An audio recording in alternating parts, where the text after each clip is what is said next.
All right, let's get into it. Today, we're breaking down the incredible, dense world of a story called Tarot City. This whole thing kicks off with a problem that sounds pretty familiar, insomnia, but believe me, it spirals into a massive battle for the very soul of reality itself. So, meet our guy, Jeff Carter. He's a sports writer from Tacoma, and he hasn't had a real night's sleep in weeks. But here's the thing, it's not nightmares. As he says, it's a void, a total absence. This is so important because it's not just a medical issue for him, it feels existential. He literally feels like he's disappearing, getting erased piece by piece every single night. And what makes this story so cool is this idea of two completely different realities. Jeff's world, Tacoma, is just gray. It's damp concrete and what he calls absence. He feels like he's living in a dream. But the world he gets pulled into, Tarotinium, is the exact opposite. It's an explosion of color, smells, and just overwhelming presence. This clash is what drives the whole story forward. So, how does he get from one world to the other? Well, Jeff is at the end of his rope. His psychologist gives him a referral, kind of like a last resort, to this mysterious specialist. And this little business card, it's not just a recommendation, it's a key.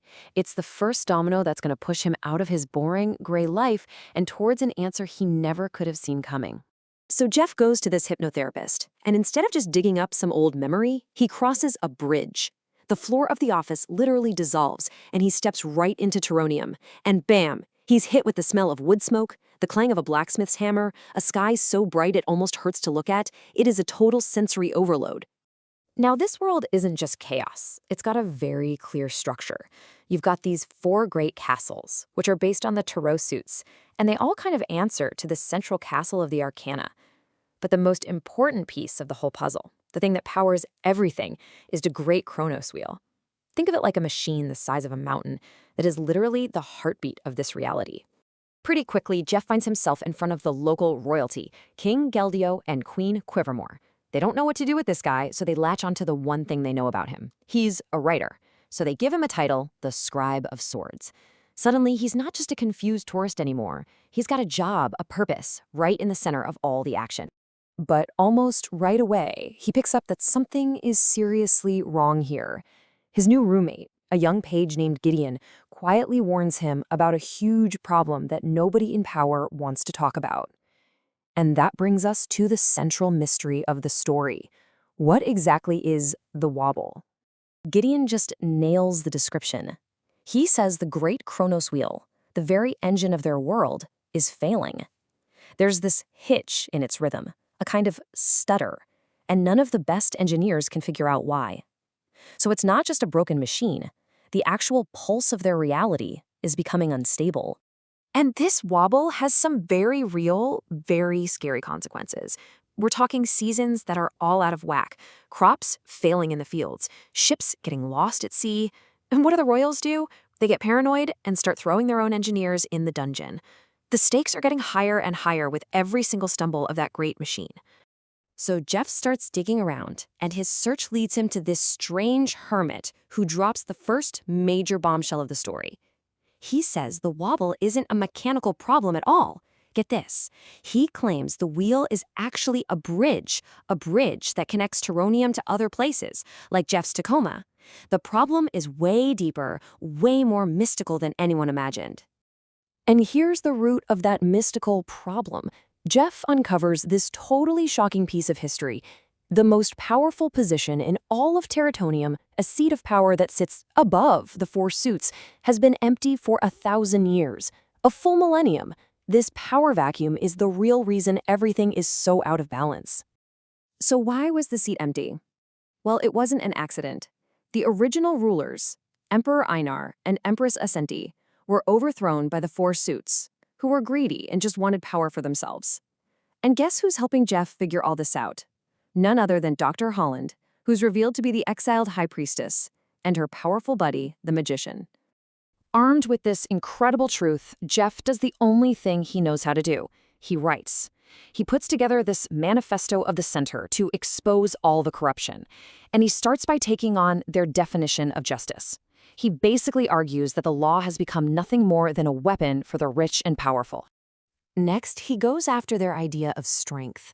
He completely flips it on its head, saying their version of strength, all about control and cages, is really just a fragile mask they wear to hide how scared they are of losing power. He's literally using his words to take apart the philosophies their entire kingdoms are built on. And finally, he drops this absolute bomb of a warning. He reminds all the kings and queens that their power isn't a given. It only exists because the common people believe in it. And if that belief ever breaks, their fancy crowns are just worthless pieces of metal. It's a direct shot at the foundation of their rule. This is the knockout punch of the whole manifesto. Jeff completely reframes the crisis. The wobble isn't a machine failing. It isn't even just some mystical imbalance. It is a moral failure. The universe itself is literally choking on 1,000 years of lies and broken promises.